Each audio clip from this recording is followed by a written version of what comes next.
김영란의 책으로 보는 세상. 오늘 여러분과 함께 나눌 책은 루신의 아큐정전입니다. 유명한 제목만으로도 읽은 셈 쳤던 아큐정전. 이 책은 현대 중국 문학의 아버지라고 불리는 루신의 중편입니다. 1926년 발표와 함께 40개국에 번역된 세계적인 작품으로 동양의 베니스라 불리는 소훈에서 태어난 작가의 작품입니다. 중국 최대의 문호라고 불리는 루신이 태어난 소훈은 중국의 첫 번째 문화도시가 될 만큼 의미 있던 그의 고향입니다. 그곳은 루신의 문학적 토양이 되어서 대부분 그의 작품이나 작중인물도 그곳에서 태어났고 살았고 그리고 죽었습니다. 그는 일본 유학 중에 환등기에서 중국인이 일본인에게 처형되는 모습을 보게 됩니다. 아무 느낌 없이 구경 삼아 보고 있는 중국인들의 무관심을 본 그는 그 사건으로 인해서 엄청난 충격을 받습니다. 그리고 중국인들이 그러한 정신의 병을 폭로해서 치료의 필요성을 알려야 한다고 생각했습니다. 육체의 병을 고치는 것보다 정신의 병을 고치는 것이 우선이다 싶어 하던 의학 공부까지도 접게 됩니다. 그리고 작가의 길로 들어선 그는 직설적으로 민중을 계몽하는 대신 풍자와 아이러니를 이용한 수법으로 그들을 깨우치려 했습니다. 32편의 단편 외에 수많은 평론과 시 그리고 우화 등을 남겼는데 그는 또한 중국 목판화의 아버지라고 불릴 만큼 그는 중국 신흥미술 탄생의 주역이기도 했습니다. 이야기 속으로 들어가 봅니다. 아큐정전은 중국 남부 어느 한 농촌에 사는 20대 후반 날품팔이 얼간이 아큐가 도적 누명을 쓰고 처형되기까지의 삶을 그린 소설입니다. 아큐란 중국인들의 돼지꼬리 같은 머리 모습을 말하는 영어 QUEUE, Q를 따서 만든 이름입니다. 그리고 그 앞에 친근감을 주려고 접도 R을 붙인 것입니다. 그야말로 이름 없는 이름이라 불러야 마땅한 아큐.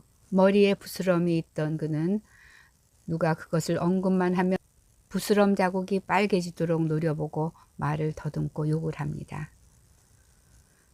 먼저 자신이 성난 눈으로 흘겨보기도 하지만 그럴수록 매맞는 횟수가 더 많아지는데 그때마다 그는 셈치는 수법을 칩니다.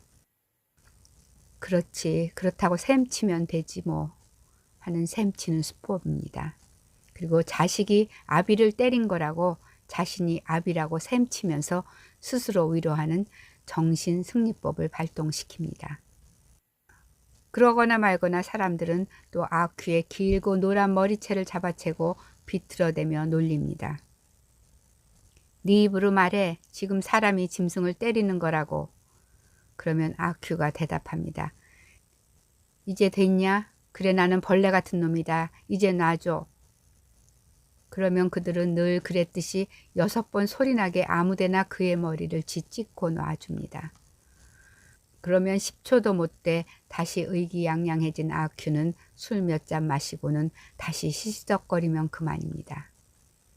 돈이 생기면 노름을 하고 돈을 다 잃어도 같은 정신법으로 승리한 셈을 칩니다. 남에게 맞고 나서는 자신의 뺨을 때리면서 결국 자기가 남을 때린 거나 마찬가지라는 이상한 셈을 치며 흡족해합니다. 아큐의 또 다른 나쁜 점은 강한 자에게 당한 것을 자기보다 약해 보이는 사람을 때리며 되돌려준다는 것입니다.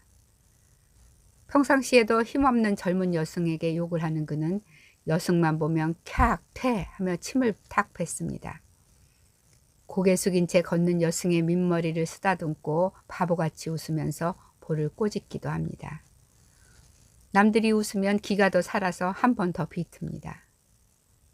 낮술에 취해서 혁명이 무엇인지도 모르면서 당원 행세를 하고 아큐 살려줘 라며 사람들이 자신을 부르는 상상의 소리를 듣습니다. 그리고 행복해합니다.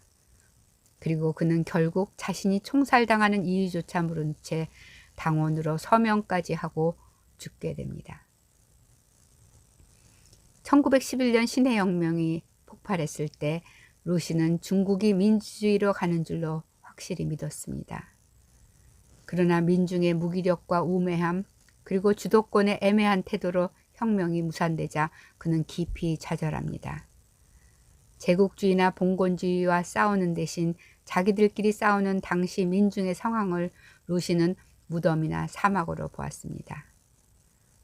중국 사회를 심층 분석하며 해부하기 시작한 그는 민중을 무력하기 짝이 없고 엉뚱하게 자존심만 강한 악큐 같은 인물로 보았습니다. 자신이 잘못하거나 또는 사람들이 자기를 능멸해도 마음속으로 이겼다 셈치면서 스스로를 위로하는 악큐 정신, 이것이 바로 중국인들의 공통된 병이라고 여긴 것입니다. 그의 작품집에는 놀리지 말라고 애원하는 구지식인과 공격하는 민중의 모습을 그린 쿵이지, 또 혁명가의 피에 만두를 적셔 먹는 무지한 민중을 그린 약, 사람이 총살당해도 빙 둘러서서 무심히 구경하는 방관자들을 보여준 후진호 선생, 이런 소설들이 있습니다. 중국어로 쓰인 그의 처녀작 광인일기는 중국 사회를 봉건과 유교가 사람을 잡아먹는 식인 사회로 본 소설입니다.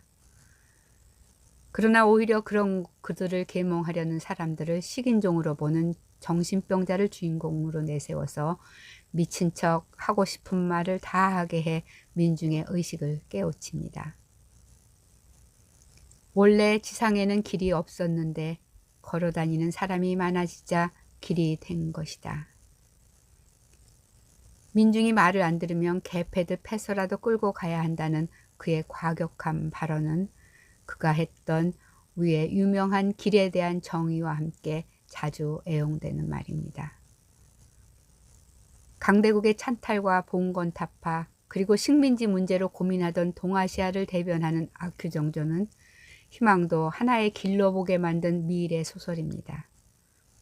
때문에 암담했던 일제치하 조선 지식인들도 그에게 큰 영향을 받았는데 특히 소설을 아주 잘 쓴 이광수는 조선의 루신이라고 불렸습니다. 이광수는 친일을 한 후에 이렇게 말했습니다. 원래 나는 루신을 좋아했지만 이제 나는 루신의 악큐가 아닐까?